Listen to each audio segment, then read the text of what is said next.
dan kita akan bahas untuk tahapan UX research proses yang pertama.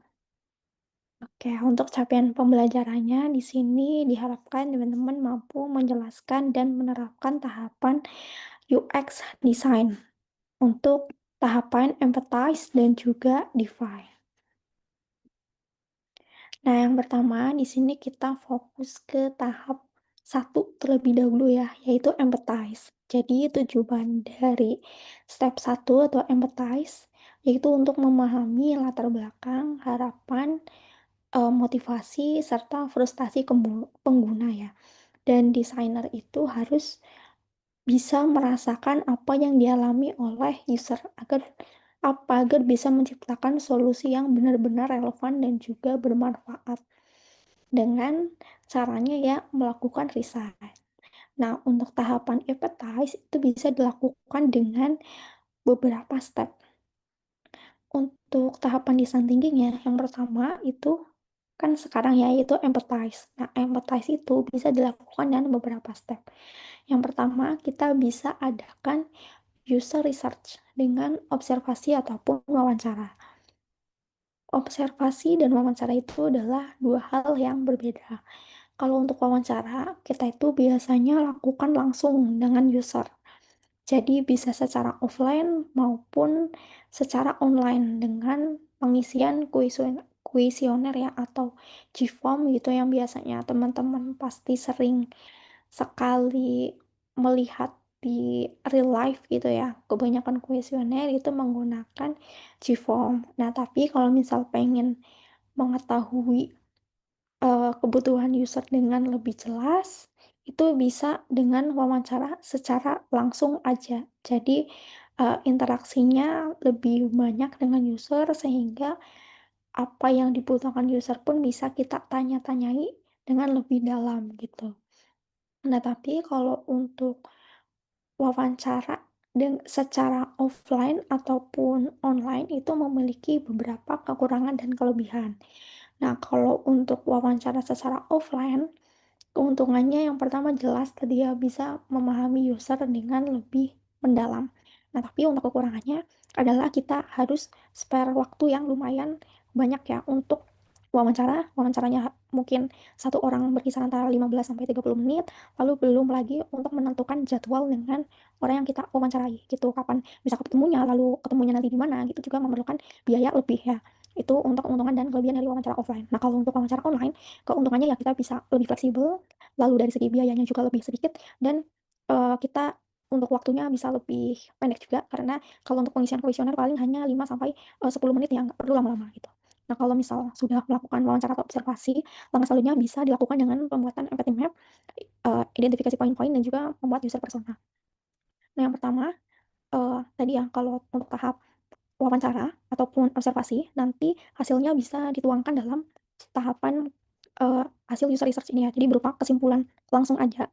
Jadi kesimpulan yang detail, tapi hanya dalam satu paragraf gitu. Tujuannya agar mudah aja memahami kesimpulan dari hasil risetnya, tanpa perlu membaca ulang keseluruhan dari hasil riset itu satu per satu. Nah, nanti kalau misal sudah dibuat dalam satu paragraf, terus ditambahkan aja, link survei di bawahnya gitu. Nah, ini untuk example-nya adalah, ketika aku mewawancarai secara offline ya, di pasar lelang, yaitu untuk mendigitalisasi dari lelang, tradisional ke lelang modern gitu, atau menggunakan aplikasi. Nah, hasil dari survei yang aku lakukan, ternyata, beberapa peserta di lelang itu, untuk mengetahui urgensi fitur yang dibutuhkan peserta lelang saat ini, hasilnya mereka membutuhkan produk digital, karena semua proses lelang belum terdigitalisasi sehingga menyebabkan beberapa masalah, seperti kurangnya efisiensi, keterbatasan akses, serta potensi harga yang kurang transparan, gitu. Jadi, tadi hasil, wawancara atau observasi yang dilakukan secara offline maupun online dengan Gform dibuat dalam satu kalimat kesimpulan gitu, sehingga membacanya bisa lebih ringkas aja untuk tahu problem dari masalahnya gitu. Terus kalau sudah bisa dibuat empathy map, jadi hasil wawancara atau observasinya kita analisis dan juga kategorikan ke dalam 4 perspektif yang menggambarkan perilaku user gitu. Nah, 4 perspektif itu yaitu, say, thinks, lalu do's, dan juga feels. Nah, say itu apa? Say itu adalah apa yang dikatakan oleh user gitu. Jadi apa kebutuhannya, apa masalahnya, dan juga apa harapannya gitu. Bisa ditulis, menggunakan Figma Jam ya di, sticky note gitu. Nah, yang kedua adalah things atau perspektif pengguna. Jadi, apa yang menjadi kekhawatiran atau opini yang mempengaruhi cara mereka menggunakan produk. Nah, terus do's itu adalah perilaku dari user dalam berinteraksi dengan produk, dan yang terakhir adalah feels atau emosi atau perasaan yang dialami oleh user selama berinteraksi dengan produk, apakah frustasi, bahagia, ataupun ketidaknyamanan gitu. Nah, nanti kalau untuk lebih jelasnya silahkan akses link ini ya untuk membaca hasil dari 4 perspektif dari think, size, feels, dan juga do's yang pernah aku lakukan tadi ya untuk mendigitalisasi lelang, karena kalau misal dimuat di PPT ini terlalu kecil ya untuk dibaca. Nah, langkah selanjutnya setelah kita membuat empathy map adalah membuat user persona. Jadi di awal nih ya, akan kita lakukan user research dengan observasi atau wawancara, lalu dituangkan di satu kalimat ini, terus langkah selanjutnya tadi membuat empathy map ya, dituangkan dalam bentuk feels, do, say, dan juga things, terus langkah selanjutnya identifikasi poin-poin, dan juga pembuatan user persona. Nah, kita masuk ke pembuatan user persona. Jadi kita harus tahu terlebih dahulu ya, apa itu pengertian dari user persona. Jadi user persona adalah sebuah karakter fiksi yang dirancang oleh kita sebagai UX researcher, yang mana untuk user persona ini mewakili seluruh individu pada dunia nyata yang sedang diamati saat melakukan wawancara atau observasi gitu. Jadi kalau untuk user persona itu, misal ada 15 target untuk wawancara gitu. Nah, user persona ini adalah gabungan dari 15 orang yang kita wawancarai, kita buat satu karakter fiksi, yang mana satu karakter fiksi tersebut mewakili sifat dan juga kebutuhan dari 15 orang yang kita wawancarai gitu, sehingga bisa kita lebih identifikasi fitur-fitur yang diperlukan, gitu ya, semoga bisa dipahami. Jadi, kalau lebih singkatnya ya, user persona itu karakter fiksi yang mewakili atau satu karakter fiksi yang mewakili seluruh individu yang kita wawancarai gitu. Nah, untuk yang diwawancarai biasanya tuh kita antara rentang 5 sampai 25 orang, gitu. Jadi satu satu karakter fiksi itu mewakili, banyak orang gitu ya. Nah, untuk user persona ini ada beberapa persoalan yang bisa ditambahkan. Yang pertama adalah dari background-nya. Background-nya itu, ya namanya siapa, lalu rentang umur dari respondennya itu berapa, lalu pekerjaannya apa, alamatnya di mana, gitu. Nah, terus background-nya itu dibuat dalam kalimat deskripsi gitu. Nah, terus kalau background-nya sudah, kita tambahkan goals atau tujuan dari user yang kita wawancara itu apa aja. Terus kalau kita udah tentukan goals-nya, kita tentukan poin-poin atau keresahan dan juga kesulitan pengguna selama ini itu seperti apa gitu.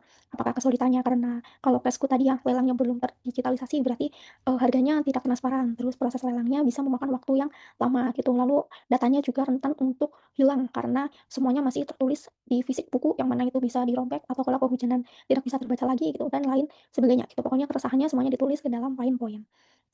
Nah, setelah dibuat user persona, langkah selanjutnya kita masuk ke tahap define. Jadi, permasalahan yang sudah ada, kita buat menjadi sebuah problem statement ya. Jadi problem statement ini adalah pernyataan yang jelas dan juga terinci mengenai masalah atau tantangan yang ingin dipecahkan dalam konteks UX. Nah, kalau membuat problem statement, ini bisa membantu tim untuk memahami secara mendalam apa yang perlu diperbaiki atau ditingkatkan. Nah, untuk template problem statement, ini bisa menggunakan template berikut. Jadi, nama itu adalah responden, kita, siapa, adalah seorang. Misal ya kalau pakai case-ku tadi berarti, misal di sini namanya adalah Yanto ya, Yanto adalah seorang di sini adalah seorang, pengelola ya, pengelola pasar lelang yang membutuhkan aplikasi untuk lelang digital karena ingin harga lelang lebih transparan gitu. Itu kalau untuk case lelang dari konvensional ke digital gitu. Nah, nanti untuk problem statement bisa disesuaikan dengan permasalahan masing-masing. Itu, nanti kita ketemu lagi ya di pembahasan yang ketiga.